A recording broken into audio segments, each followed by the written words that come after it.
Kaya pakinggan natin, dahil siya ay maghahatid ng agarang tulong. Putang inan to, paano maghahatid ng agarang tulong tong ulol na ito? Paano maghahatid ng agarang tulong ito sa mga nasalanta sa Cebu? Hindi nga niya alam na sa Cebu na lumindol sa Cebu. Paano maghahatid ng agarang tulong ito? Puta, it took him 6 days para puntahan niyang Masbate at tulungan Tingnan niyo ginawa sa Masbate after 6 days. May si Pangulong Bongbong Marcos sa mga namatayan sa malakas na lindol sa Cebu. Tiniyak din niya ang agarang pagresponde ng pamahalaan. Live mula sa TV5 Media Center, nangunguna sa balita si News 5 Palace Correspondent Maricel Lalili. Maricel, bibisita ba si Pangulong Bongbong Marcos sa Cebu?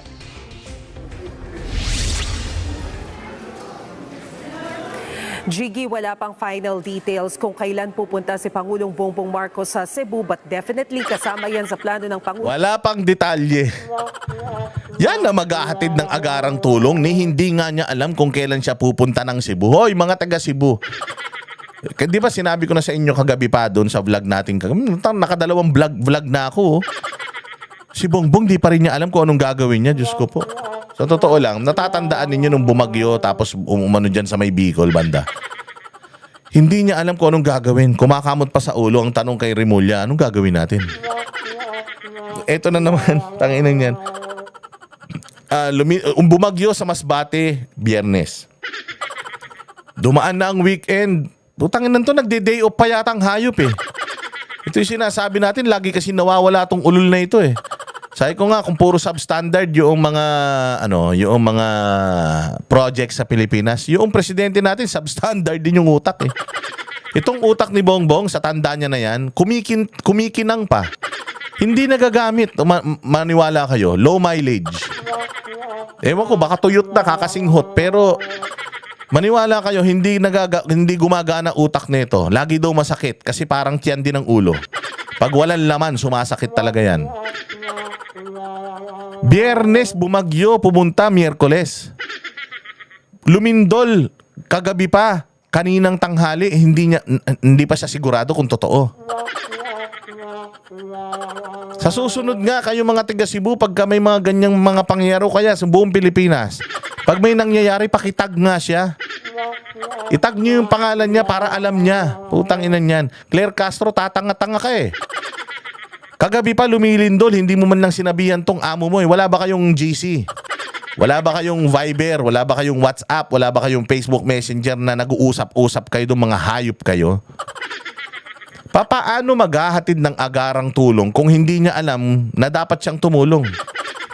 Ang inang buhay talaga to Para personal na makita ang sitwasyon dyan sa lugar na pinakamatinding tinamaan ng pagyanig ng... Sabi niya, pupunta naman daw siya. Hindi lang niya alam kung kailan. Baka may lakad pa siya, nakakahiya naman. Baka mamamasyal pa sa ibang lugar, ulol na yan. Huwag ka na bumalik pag namasyal ka para masaya. Gusto mo pag natulog ka, huwag ka na rin gumising para mas mabuti. Gumising ka sa 2029 na. Para mas maganda, hindi ba? So, sagad-sagarin mo na. Putangin na, huwag mo na kaming pahirapan pa. So, hindi niya alam kung kailan siya pupunta ng Cebu. Bilang ka 6 days. Mas nauna pa yung aftershock kaysa sa kanya. Mabuti pa ang City of Davao nagpahatid na ng mga relief operations, nagpahatid na ng kanilang mga bombero, ng kanilang 911, nagpapunta na ron ng mga tutulong sa relief operations. Pucha, si Bongbong hindi niya alam kung merong lindol. Anak ng tokwa naman talaga Ano alam kaya nitong tao na to? Mantakin mo, ano kaya yung hindi niya pa sa dami ng intelligence funds ng ulol na yan? Dapat talaga iniimbestigahan yung intel funds nito ni BBM Meron kang sandamukal bilyon-bilyon na intel funds. Putang ina, lindol lang, hindi mo alam kung nangyari o hindi. Hindi ka man tinawagan ng NDRMMC mo, ng PhilVox o ng National Seismic Authority. Hindi ka man tinawagan ng mga cabinet secretary mo, DSWD o DPWH dahil ang dami nasirang mga establishmento. PNP, hindi ka man lang tinawagan o baka hindi ka na naman mahagilap. Baka hindi ka na naman maabala. O sir, nasaan yung sir natin? Wala, pukin ang ina niyan. O lumulutang, palutang-lutang na naman. Baka sinabi naman sa kanya kagabi pero baka lasing na naman kaya hindi na naman niya naintindihan. Tapos alam nyo ginawa niya, ha? Alam nyo ginawa niya pagkatapos ng magpunta ng Masbate, bumalik ng Malacanang. Bumalik ng Malacanang tapos hinarap yung mga sundalo at binola yung mga sundalo. Anak na. Mas importante pa yung schedule na yan. Pwede mo namang i-postpone yan eh. Postpone muna yung pambobola ko sa inyong mga militar. Postpone muna natin yon. May nangyari kasi sa Cebu. Pupunta ako ng Cebu. Hindi ba? Hindi. Pagkagaling niya ng Masbate, hindi niya alam na lumindol sa Cebu. Pumunta pa siya, umuwi siya ng bahay. Tapos, binola niya yung mga sundalo. Tinanong, kailan ka pupuntang Cebu? Di ko pa alam. Oo, basta pinadala ko na yung mga ano ko dyan. Pinadala ko na yung sila Teodoro at kung sino-sino. Pabayaan mo na sila. Putang ina, ikaw ang presidente. Ikaw ang dapat nandoon. Si Inday Sara nga eh. Madaling araw pa lang nandiyan dyan na eh. Office of the Vice President, madaling araw pa lang. Relief operations na eh. Si Basti Duterte nga galing pa ng ibang bansa seminar eh. O tapos nagpadala na dyan ng mga tauhan niya eh. Pugin ang ina ka. Tapos ikaw hindi mo alam kung may bagyo o wala. 6.9 magnitude na lindol. Ang sigurado 6.9 na pala, unang lakas. ilang mga cabinet secretaries natin para i-assess yung sitwasyon sa lugar. Anak ng potsa, nagpunta daw yung mga cabinet secretary para i-assess. Ang ina nyo. I-assess nyo pa, ang daming nadaganan. Di sana pumunta kayo dyan para mag-relief operations. Hindi yung pumunta kami dyan, hindi lang relief operation, retrieval. Oo, retrieval operations. Ang dami na daganan ng mga dingding. Ano ba naman yung pinapunta na namin yung mga tao namin dyan para tumulong na sa rescue operations? Putsang ina, pumunta sila dyan. Wala na nga yung presidente nila. Ina-assess pa nila. Taragis yan. Saka na yung assess. Buhatin nyo na yung mga dingding. Oo, tingnan nyo na. Pumunta na kayo dun sa ground zero. Tapos magdala na kayo ng mga aso, magdala na kayo ng mga backhoe, magdala na kayo ng mga maso para mag-retrieval operations na tayo. Diyos ko naman. Anong klaseng gobyerno to? Sa mensahe ng Pangulong Marcos kanina, ipinaabot nito ang kanyang buong pusong pakikidalamhati at Pinaabot niya yung buong pusong pagkikidalamhati. Gago. Paano makikidalamhati yung presidente na yan kung hindi nga niya alam? Na lumindol dyan, anak ng tinapay. Hindi nila kailangan ng pakikidalamhati niya. Kahit nga mamatay siya bukas, baka masaya pa yung mga taga dyan eh. Okay lang nga sana kung siya nadaganan ng dingding tapos after 3 months bago natin siya i-rescue eh. Pucha, pakikiramay lang at saka pakikidalamhati. Hindi nila kailangan yan. Kailangan nila agarang tulong, mabilisan na tulong. Bumagyo sa Masbate, after 6 days, doon ka lang nagpakain ka lang ng lugaw. Dito, walang hiya, inuna mo pa yung pakikipagbulahan mo sa mga militar. Kesa dito magpunta ka sa Cebu na bumoto sa iyo yung karamihan diyan. Hayop ka talaga. Ramay doon sa pamilya ng mga nasawi dahil nga dito sa pagyanig na lindol. At ipinapanalangin din daw niya yung mga nasaktan dahil nga dito sa kalamidad na dinanas ng mga kababayan natin sa Cebu. Nanawagan din siya sa mga kababayan natin, partikular dyan sa nasabing probinsya, na manatiling alerto at makinig sa sasabihin at abiso ng lokal na pamahalaan nang sa gayon ay sama-sama nating malagpasan. Sama-sama malagpasan, gago. Sama-sama malagpasan, putangin na ka, sarap ng buhay mo dyan sa palasyo mo. Loko-loko din talaga eh. Ang pagsubok na ito, narito ang sinabi ni Pangulong Marcos. Secretary Gilbert, who heads NDRMC, went there yesterday. He will be... Tumatawa pa siya. Tinan mo, tumatawa pa ang putang ina. Went there yesterday. He will be... Tumatawa pa? Ang ina ng klaseng tao to, puta inan to. Alam mo, pinakasagad na kabubuhan ng isang tao. Alam mo, hindi ko maintindihan talaga po. Sabi ko, na-stress na ako sa tao na to. Merong tanga, pero meron talaga yung utak tae. Siguro pinaglito sa tae itong punyetang to ni Imelda. Palagay ko marami nakain na tae to sa tiyan ni Imelda. Kaya ganyang kabobo tong tao na to. Sobra, sagad Pinadala daw niya, nagpunta daw si Teodoro kahapon pa. Nagpunta kahapon, kanina. Nag-speech ka, sinabi mo, yata. Paano yun? Nagpunta siya doon tapos hindi mo alam na may lindol? Anak ng tinapay na gobyerno na to, kaliit-liit. Sabi ko nga sa inyo, malaking issue ito. Pero, dapat ready tayo dito eh. Lagi lumilindol dito, sumasabog ang bulkan. Lahat ng natural calamities nandito sa Pilipinas. Taon-taon meron niyan. Putang ina, parang wala silang talagang preparedness, no? Parang ready lang silang magnakaw sa Pilipinas pero hindi sila ready tumulong sa mga Pilipino, no? Hay nako, Diyos ko po. had scheduled for him to come here, but instead he Matawa pa, ulitin natin.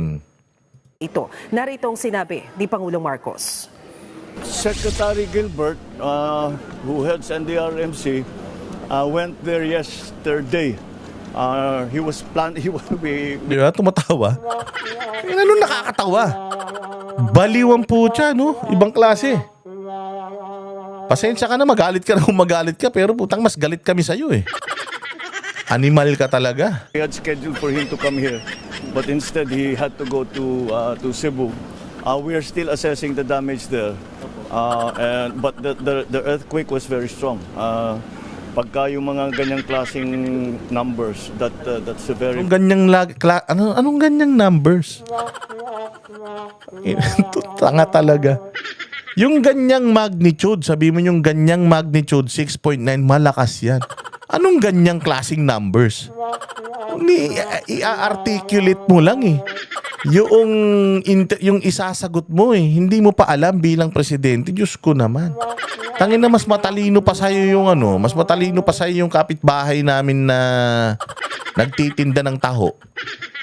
Yung ganyang klase ng numbers, ano ba namang, presidente ba talaga to? very strong. Pagka yung mga ganyang klaseng numbers, that's a very, very big number. Yung klaseng numbers, alam mo na hindi niya alam eh. Alam mo talaga na wala siyang alam. Kasi yung ganyang magnitude, 6.9, malakas po yan. Kung matatandaan niyo, noong nakaraan lumindol yung dati pa yung Baguio gumuho, yung magnitude 7 yun eh. Ito 6.9, it's almost 7. Ang lakas nito. Kaya ganun, yung mga ganyang numbers, anong ganyang numbers? Huli ka na naman sa akto, wala ka talagang alam, bongbong. Utangin na yan. Ba't tumakbo kang presidente? Sana mayamang ka naman, di sana. Utangin na, sana natili ka na lang sa bahay, natulog ka na lang kaysa ganito ginagawa mo sa Pilipinas. Already. So, we're assessing the damage, we're assessing the needs. Hanggang yun lang masasabi niya. Pumunta ron si assessing the damage. Malakas yung ganyang numbers. Basta we are assessing the wala talaga siyang alam. Hindi niya alam yung nangyayari sa Cebu. Hindi niya alam yung nangyari sa Cebu. No wonder, no wonder. Ganito statement niya. Marami pa tayong ginagawa doon sa nakaraan ng bagyo. Hindi pa tayo tapos doon sa nakaraan ng bagyo. Tinamaan na tayo ng panibagong bagyo. Tapos may lindol pa yata nung kagabi. May lindol pa yata kagabi. Di ba? Tapos ngayon, yung ganyang numbers, malakas. Tsaka magnitude, sir. Hindi mo man lang alam kung ilang magnitude, anong magnitude ang tumama sa Cebu? Marami ba lindol kahapon para hindi mo man matandaan o may saksak sa kukote mong segunda mano? Na 6.9 magnitude. Siyempre naman kahit papaano kagabi, di ba? Sir, lumindol po sa Cebu, ang dami nang namatay. Ganun ba? Sarado na yung opisina eh. Bukas na. Ganun na sinabi nitong unggoy na ito. Pag presidente ka ng Pilipinas, BBM, lagi mong tatandaan, mula Lunes hanggang Linggo, 24 oras, presidente ka. Kahit baka naman mamaya natutulog ka na naman tapos pasukin tayo ng China, sinakop tayo, baka late ka na naman mag-react. Late ka na naman mag-respond. Late ka na naman magbigay ng instruction. Anong klase presidente to? Ay nako, bongbong. Diyos ko po, huli ka balbon. At Maricel, agad yung pinag-utos ng Pangulo at paano raw mabibigyan agaran tulong ang mga nabiktima? Jiggy, ang sinasabi ng Pangulo, nakatutok na ang DPWH dyan sa area ng Cebu nang sa gayon ay matiyak na maayos agad yung mga dadaan ng kalsada na nasira dahil nga dyan sa pagyanig ng lindol. Nagpadala na rin daw ng mga karagdagang personnel ng Department of Health para matulungan yung mga healthcare workers na naririyan pagtugon doon sa mga nasaktan dahil nga dyan sa lindol. Ang DSWD nakahanda na rin para daw doon sa mga assistance na kakailanganin, maging ang Bureau of Fire Protection nang sa gayon ngayon ay mas maging mabilis yung relief and rescue operations na isinasagawa sa ngayon. Kaninang hapon, humarap si Pangulong Marcos doon sa mga bagong talaga na nanumpa ng mga opisyal at Ayan o, humarap kaninang hapon sa bagong talagang mga opisyal. Di yan pwedeng. Mas importante yan kaysa sa mga namatay sa Cebu. Mas importante na puntahan mo yung panunumpa ng mga bagong talagang mga kung ano man ang pinagtatalagan nyo na naman sa mga ulul na yan. Oo, mas importante yun kaysa dito sa mga namatay sa Cebu, sir. Ano naman sasabihin nyo? Ikaw naman, Boss Dada, hindi naman micromanaging kasi yan. Si Bongbong kasi, syempre, presidente, marami siyang appointment. Mas importante pa yung mga errands niya kaysa dito sa nangyari sa Cebu. Mano ba naman yung pumunta siya sa Cebu, nakipag-coordinate siya kagad dun sa gobernador ng Cebu na si Pambari 4 kahit hindi naman niya kapartido, ay baka dahil hindi niya kapartido yung gobernador. Pero para 'di ba, mag-ano na kagad sila, mag-brainstorming na kagad sila, anong tulong ang kailangan mo? Anong ano natin? O sige, magpapadala ako. O ano kailangan? Yung chopper ni Saldico? Yung mga eroplano ni Romualdez, kulang ang eroplano. Sige, padala natin yung mga eroplano. Total naman, galing naman sa pera ng taong bayan yan eh. Di ba? Si Pangulong Duterte nga agad-agad napadala nyo ng ibang bansa eh. Tapos etong mga trabaho dito sa Cebu, namatay yung mga Pilipino dito sa Cebu, mga Bisaya. Hindi nyo man lang hindi nyo man lang ma-prioritize. Oy, Cebu, tandaan nyo tong ginawa sa inyo ni Bongbong ha. Baka naman tatanga-tanga na naman kayo. Iboto nyo na naman yung mga kandidato nito. General ng Armed Forces of the Philippines at dito nga binigyang diin din niya yung importansya at kontribusyon ng mga militar sa mga relief and rescue operations, partikular sa mga pagkakataong gaya nito. Pakinggan natin ang sinabi ng Pangulo. We continue to rely Tangina, nag-speech pa. Nag-speech pa. on your vital role in rescue and relief efforts. Vital role in rescue and relief efforts. Pucha, nandyan nga sila. Imbis na nandun sila at nagre-rescue and relief. Mga sundalo ito. They are supposed to be deployed there for rescue and relief operations. Asan sila? Pucha, nakikinig sa speech netong tanga. Hay, nako, Diyos ko po. I think the situation that we just came from in Masbate and that we are going to go to now in Cebu will... Ayan o. Ayan o, binibidyo pa nitong tangan to. Imbis na etong mga ito, pinadala nyo doon para tumulong, pinaupo mo dyan para makinig sa speech mong walang kwenta. Pwede mo man i-cancel to eh. Mga sundalo naman yan eh. I am canceling our supposed meeting today. Oo, because something happened in Cebu that is not planned. O ganyan. O something happened, something unplanned happened in Cebu that I have to skip this speech. Mga sundal naman, sir. Sir. Okay. We will go there with you. And we will help our fellow Filipinos there. Instead of us sitting down there, or instead of them sitting down and eating taxpayers' money, oo, kakain yung mga yan dyan. May buffet na naman dyan. Putangin na tayo pa nagpakain sa mga tolongges na yan. Oh, imbis na nandoon sila para buhat-buhat ng mga bato, i-rescue yung mga nadaganan. Andiyan dyan sila nakikinig sa walang kwenta mong talumpati. Let's highlight that the importance of the work that you do beyond what you would call combat operations. At binisita rin ng Pangulo ang Masbate kanina. Ano ang mga pinabot niyang tulong sa mga naapektuhan ng Bagyong Opong? Tignan mo ginawa sa Masbate ha. Kasalukuyang may lindol sa Cebu. Tignan mo ginagawa sa Masbate. Ayoko naman sa hindi naman sa hindi niya dapat pinuntahan ng Masbate. Pero kung ako lang, after niyang magpunta ng Masbate, dumiretso na sana siya ng Cebu. Oy, yung cancel o kaya si na lang pagsalitain mo diyan. Kung sino si Claire Castro na lang. Pagsalitain mo diyan sa mga sundalo. O mas importante na makita ko ng mga kababayan ko doon at naghihinagpi sila, at least man lang makita nila na ang Pangulo ay nandoon, maibsan yung kanilang inis, ganun. Oo, pero putya, tingnan mo ginawa sa Masbate. Tama ka, Jiggy. Sabi ni Pangulong Marcos, ipinag-utos na niya sa Department of Budget and Management na i-download na yung 100 billion pesos para makatulong sa rehabilitasyon ng Masbate na talagang pinakamatinding tinamaan. 100 billion. Putang ina. Sigurado ba kayong ano yan? Ha? Sigurado ba kayong napupuntahan sa tao, ha? Pucha yun, no? Meron siyang mga lugaw na pinapakain, no? Kumakaway-kaway pa, anak ng tinapay. Saan ka naman makakita ng ganitong presidente? Nakita niyo si Pangulong Duterte ganyan nung nagpunta sa Yolanda? Nakita niyo yung pakaway-kaway? Hayop talaga, no? Wala talaga siyang, napaka-insensitive talaga nito ni BBM, ano? O nasa lanta nitong bagyong Opong. Sabi ng Pangulo, napansin niya na ang isa Nakakawayan pa yung mga tao. Tangina.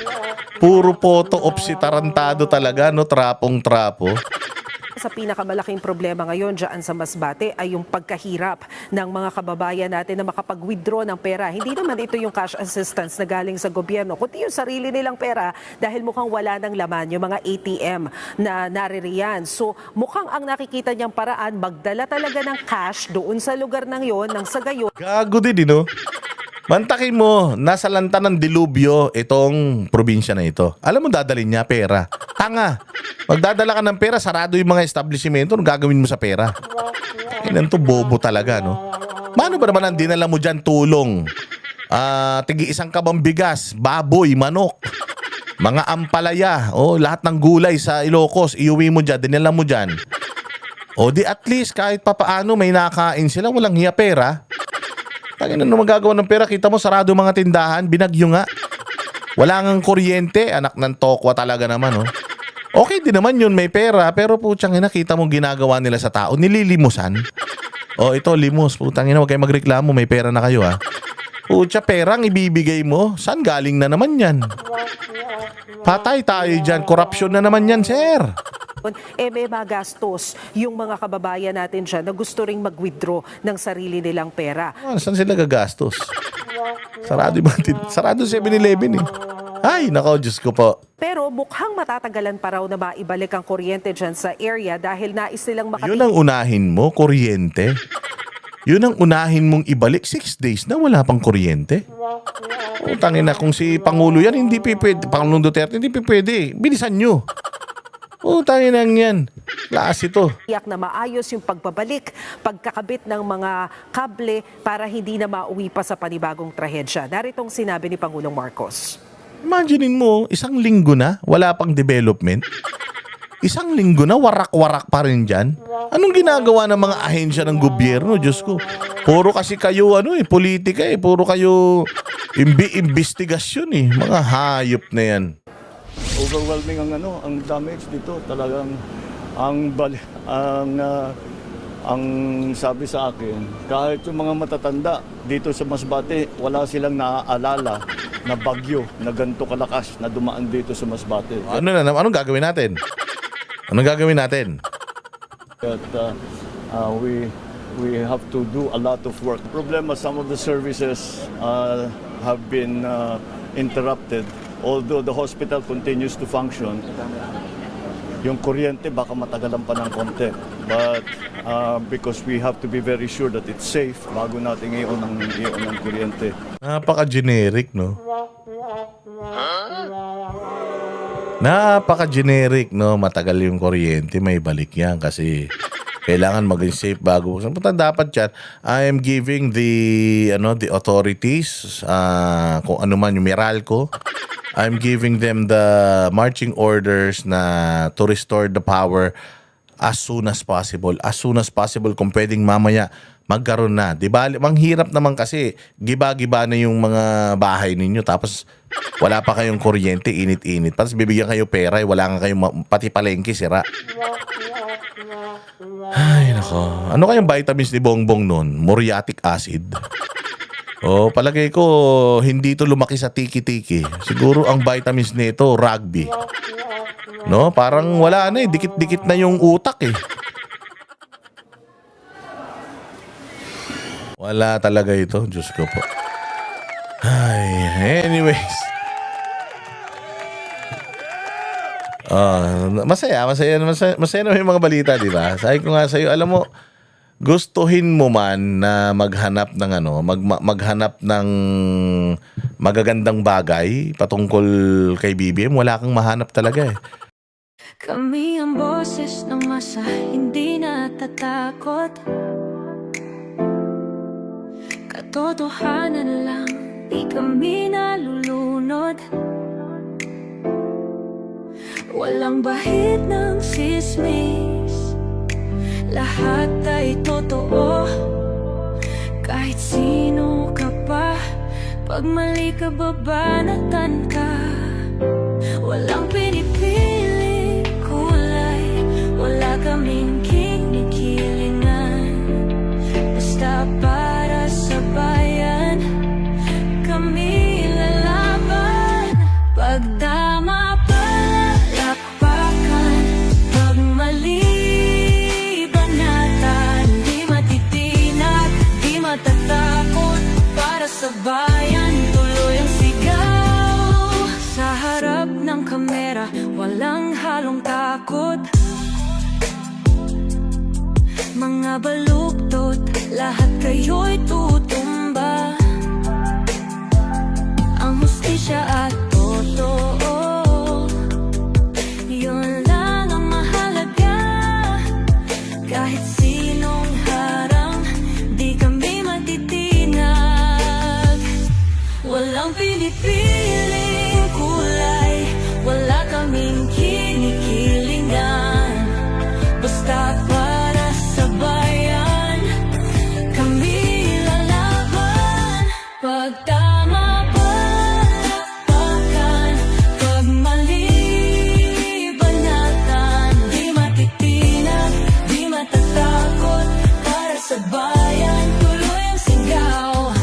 Kung nasa tama ka, ikaw ay aming kasama. Pero pag mali ka, handa ka na bang mabasag? Banateros kami, walang inuunan.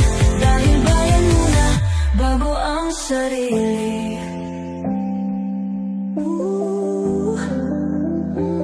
Bago ang sarili.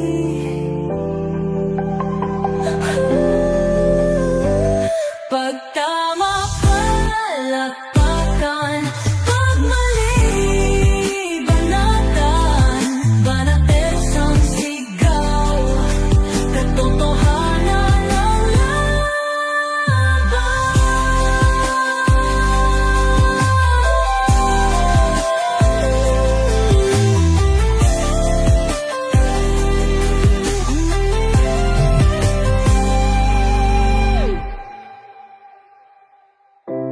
Sa harap ng kamera, walang